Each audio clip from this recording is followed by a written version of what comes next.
Motoring 2011 on TSN is brought to you by Quaker State, real durable oil, and Michelin, a better way forward. I happen to live in Toronto, and I make no apologies for that. It's a great town. But I'm the first to say it is unnecessarily unfriendly to the automobile. Unsynchronized traffic lights leads my list of beefs, not to mention roads that belong in a war zone. Well, this week, we're in my favorite city, New York. Yes, another unfriendly when it comes to our pal, the car, but at least they're trying, led by a traffic light system that operates like a fine Swiss watch. And you know, while Toronto continues to stunt any growth of the subway system, New York boasts the highest mass transit use in the country. The result? 8 million citizens generate only 1% of the country's greenhouse gases while housing almost 3% of its population. But I digress. While most New Yorkers do take the subway or one of the 14,000 yellow cabs, hey, some people have got to drive their own vehicle. And with that in mind, Chrysler is hoping that the country's newest and some say cutest new vehicle might become the apple of New York's eye.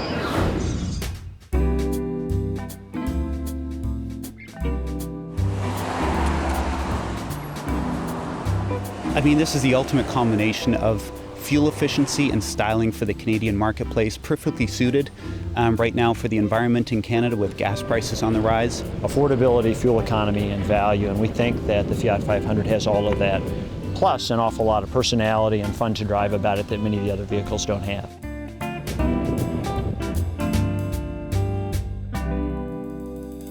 The hatchback has been out, and just now we're introducing the convertible, which is based on the same exact vehicle. Almost all of the equipment is the same, except it has a convertible top, and then it comes with backup sensors, a slightly different windshield, a little taller windshield on the vehicle. But essentially all the attributes that the hatchback has are available in the convertible as well, the Cabrio. Is your biggest challenge here in the United States? It is a much bigger challenge in the United States because Canadians have always been much more open. The segment there of small cars, there's a lot more city dwellers too in certain parts of the country, in Toronto and Montreal especially, that they're much more open to small cars. And there are also a lot of Italians in Canada that are already familiar with the brand, so they're just even more excited that it's coming back. It's really nice. It's small, fit anywhere. I mean, the shape is good. Has a nice shape to it. Will New Yorkers like it? I think they love it, yeah. We need space over here. I think it's pretty fun. I love the fact that it's under $20,000 and it'll get a lot more people driving the open air experience. It was quite peppy. I really enjoyed that. The soft top is very unique. It's very iconic in that it goes back to the original 1957 Fiat 500 Cabrio, where the fixed pillars remain intact on the side, but then it allows you the ability to put the top down. It speeds up to 96 kilometers an hour, retains all the structural rigidity of the hatchback. With the soft top fully retracted, as you can see, your rear view vision is partially obstructed. And then you come to the back and you want to open the trunk up. Well, look, big overhang, right? So that means, I guess, I got to get back in the car and bring up the top, right? Maybe not, because Chrysler and Fiat have thought of everything.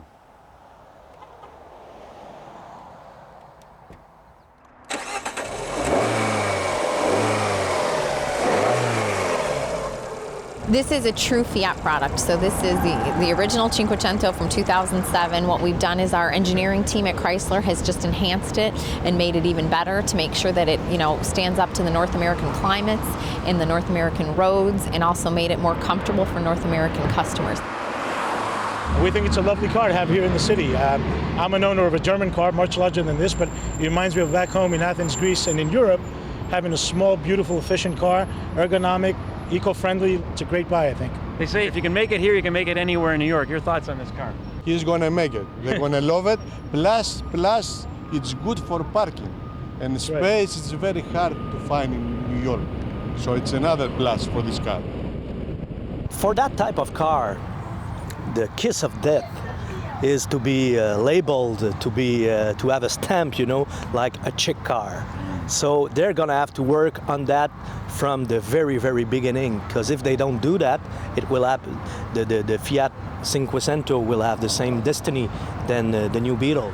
I'd like to think of cars as gender neutral, where if I'm driving it or if Emil is driving it, that we can both get a great experience out of it, and that it's fun to drive and enjoyable. And so, is it a chick car? Maybe, if they had a hot pink, but it doesn't bother us whichever way it goes. I mean, any buyer is a good buyer. And I think you're going to find that anyone who appreciates open air freedom with a vehicle that they're driving is going to be attracted to a vehicle like the Fiat Cabrio. The car is fun. It looks fun and it is fun. So what you see is what you get. It's a cool car, definitely. It has attitude, and when you're driving it, it's very enjoyable to drive. You know, it's pretty stiff. The direction is very precise. It's a car that you can have as much fun as you can have with a Mini for cheaper. The light at the end of the tunnel? It's probably not powered by a battery. More later on Kenzie's Corner.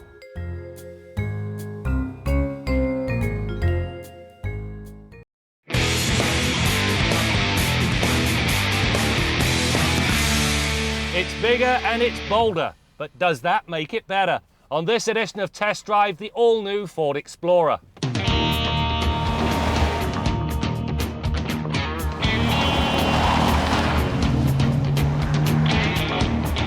So let's set the record straight. The 2011 Ford Explorer is not a Ford Explorer. Yes, it is in name, but that's where any and all similarities end. Gone is the frame chassis that gave the outgoing model its edgy ride.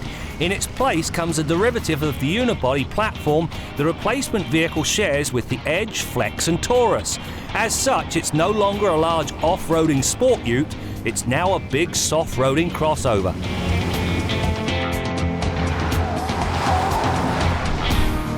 When size really does matter, this Explorer delivers big time. There's a ton of stretch-out space in the middle row, and the third row seating is surprisingly useful. Now, when you get around to the back end of this thing, there is a ton of cargo capacity.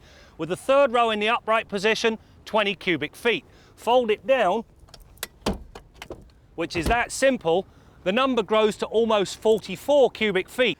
And finally, if you drop the second row down, you open up 80.7 cubic feet. Now that is a lot of space. Large, unfortunately, does have its downside, and it comes in the manner in which the Explorer handles. Sure, the ride quality is very good. It wafts over rough roads without jostling the riders in the least. However, heading through the pylons with a degree of enthusiasm saw the body heel over until the suspenders finally took a set. Likewise, the steering, while perfectly weighted for a parking lot, does not have much feel at higher speeds. It all screams crossover. The cabin of this Explorer has been finished exceptionally well, and it goes beyond the fit and finish and the quality of the materials. It all boils down to the driver's environment. Everything on the center stack is touch sensitive. Up on this screen, you've got access to the phone, climate, audio and navigation functions. Now all of those are repeated in miniature inside the instrument cluster, and you use this controller to choose whichever one you want. On the other side, another controller that controls a second screen. It gives you access to the trip computer, allows you to set the car up, and it'll display as much or as little information as you want. It all comes together exceptionally well.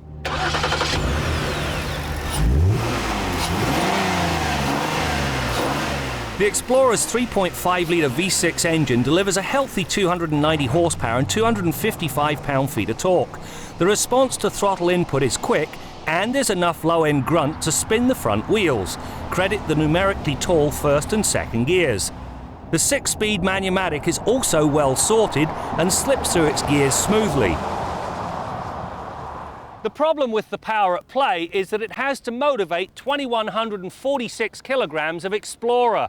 That takes a toll. The 0 to 100k time, 9.4 seconds, and the 80 to 120 passing move, 7.4 seconds. This vehicle cries out for Ford's EcoBoost V6. The 355 horsepower at play would drop both times by over 2 seconds. As for its ability to tackle rough terrain, well, the new Explorer is more soft-roader than off-roader, and this in spite of the fancy electronics and its ability to fine-tune the all-wheel drive system. There are 4 modes, each of which alters the operating logic to suit the intended condition. In the normal mode, the front wheels spin before any power is sent rearward, meaning the system is of the slip-first, grip-later variety. Yes, it hooks up and does what it's supposed to do, but I found the lag time a little disconcerting. Legions of loyal Ford Explorer fans will be in the mourning phase right about now because their truck, and it was a truck, is dead and gone. In its place, a crossover that's more at home in a parking lot than it is off-road. Perhaps the most telling comment, well, it came from a Ford Explorer owner. He suggested that this version of the Explorer, well, it's nothing more than a better looking flex. Hey, who am I to disagree?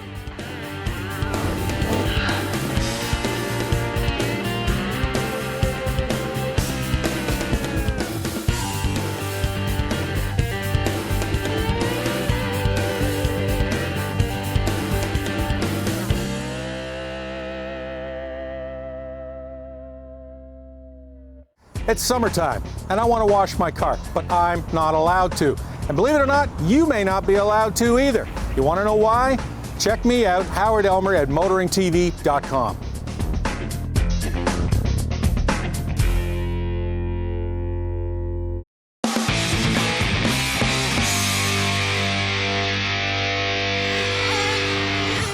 That's the nature in any hobby. You can take golf and take it to the extreme. You know, this is what you're seeing here is probably pretty extreme. My fastest car, tuned right, will reach about 110 kilometers on the back end of the straightaway, which is pretty quick. Whenever I come to New York, I find myself humming a song by my favorite crooner, Frank Sinatra. The song, New York, New York. If I can make it there, I can make it anywhere. And this might echo the thoughts of Chrysler with the new Fiat 500. Because let's face it, this kind of car is made for a city like New York. In an attempt to ingratiate itself with New Yorkers, Chrysler has donated a whole bunch of pear trees. But the catch is, the planters are mock-up Fiat 500s. It's all part of a tree restoration program here in New York. All right, let's head to the garage and join Bill Gardiner. Brad, under the hood of your vehicle, that 12-volt battery that's starting your engine and getting it going is one of very few components that over the past, say, 10, 15 years, its lifespan has been shrinking. And that's because there's such a tremendous electrical demand on modern vehicles. That battery gets cycled down or discharged a lot more during the period that the vehicle's shut off than it ever used to. So we're finding that batteries are frequently replaced now. Now, when you're having to buy a new battery as a motorist, as a consumer, you're often put on the spot and you really don't have a whole lot of choice. You've pretty much got to buy, in many cases, what's available where you broke down.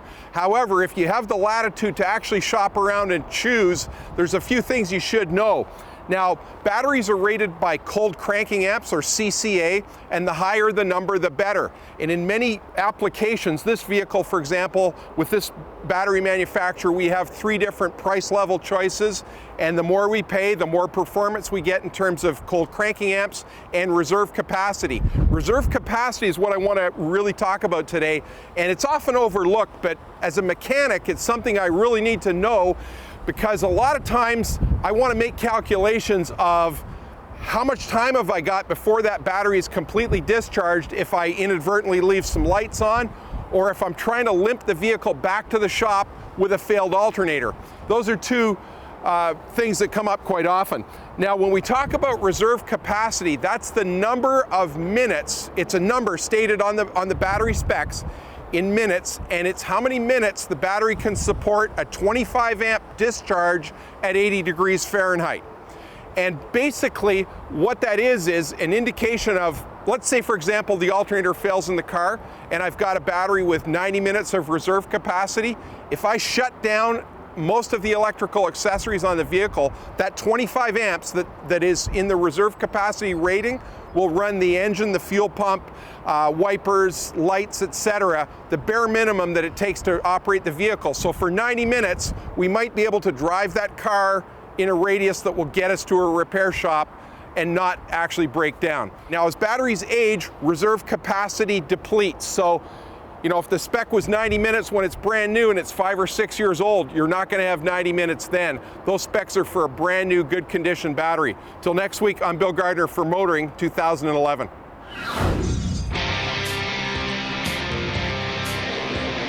Everybody looks forward to this because this is the season kickoff for Corvette season in the Toronto area. We're very pleased with it, and we're looking for ways to improve it for next year and try and make it a little bigger and better each time. Many gathered for the 11th annual Corvette Tech Meeting at Wilson Niblet in order to hear about the latest technological advances within the Corvette family. It's just like a big family. Like, we all get along great. If you have a problem with your car on the highway, you'll get 20 of them pull over and stop and give you a hand. Make sure that you get to the next spot. You know, we've been down to the Bowling Green factory as a club, and you know, if you can imagine 40 Corvettes heading in down to Bowling Green from the Toronto area. So, yeah, it's there's a lot of camaraderie with the Corvette owners, very active. Many believe that to own a Corvette is something very special.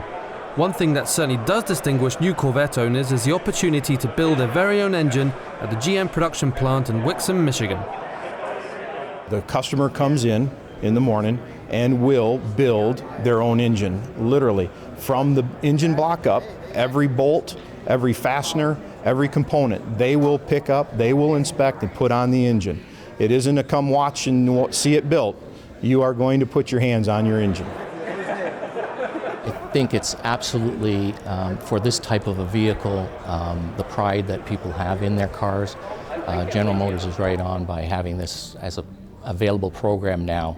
In 2005, it wasn't available even to purchase. It was something that I had asked Wilson Niblet that I wanted to do, and they made that happen. I got a call one Friday afternoon from the plant saying, your car is coming off the line, you need to be here for Monday morning at 7 o'clock. I called my wife and said, we're going to Bowling Green. And she said, but I don't have any time off. And I said, it doesn't matter, we're going. The people in the plant were fabulous. Got to shake hands with people as they were putting parts on the car. Before the car was first started, they called me over to hit the start button for the very first time. And then at the end of the line, I had the privilege of driving the car off the assembly line, which was just a great thrill. One of the reasons for the popularity of the Corvette is the engineering that goes into our power plants, our engines and transmissions. 100 years of Chevrolet, the small block pushrod V8 is one of the best designed engines in the world as far as reliability and longevity. We've taken the LS7 and the LS9 engine, and we've taken the small block technology to a higher level with 505 horsepower and 638 horsepower respectively. It's just an incredible amount of power to come out of a basic design that is years and decades old. It truly is a family. I've personally been deeply involved in it since 1968, and it becomes part of your life. You meet friends through it. The technology is always interesting because it is a performance-oriented car. Tons of Corvette clubs have sprung up over the years. Many of them still exist. It's a very, very strong following. A very recognized vehicle when you're driving on the street.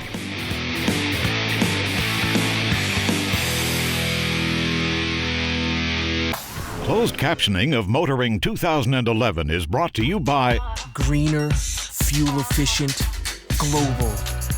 This is Chevrolet Now, driving our world forward.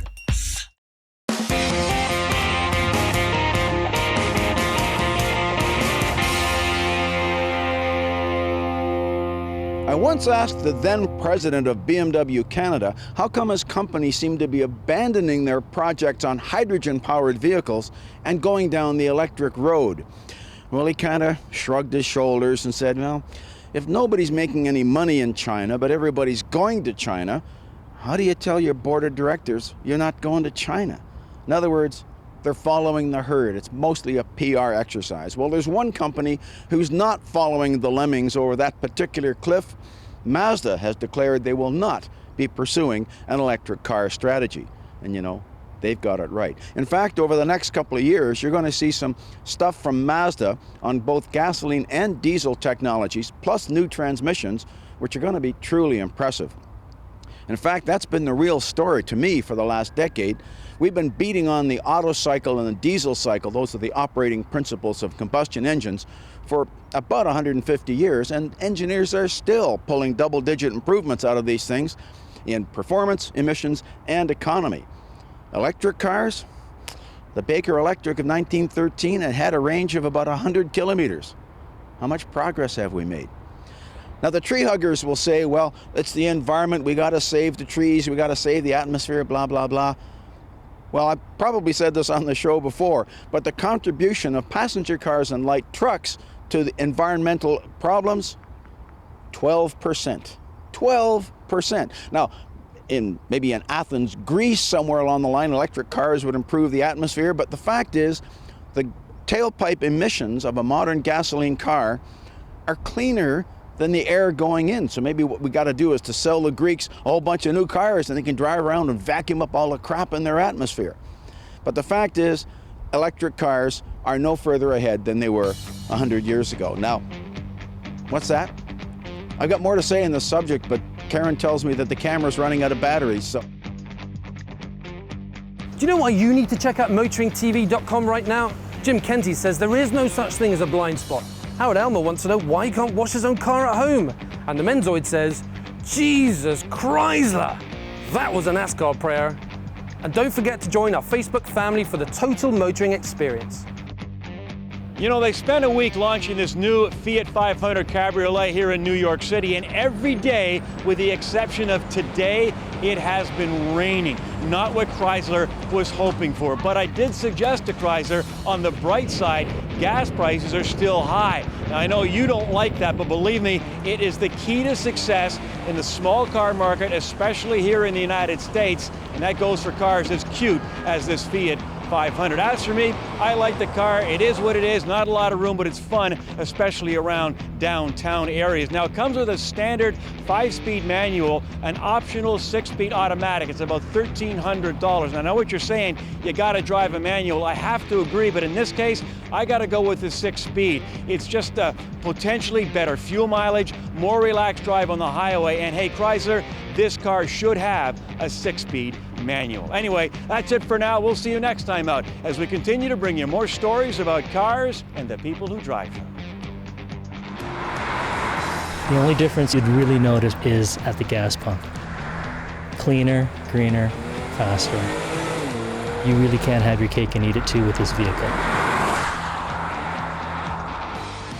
Motoring 2011 on TSN has been brought to you by Quaker State, real durable oil, and Michelin, a better way forward.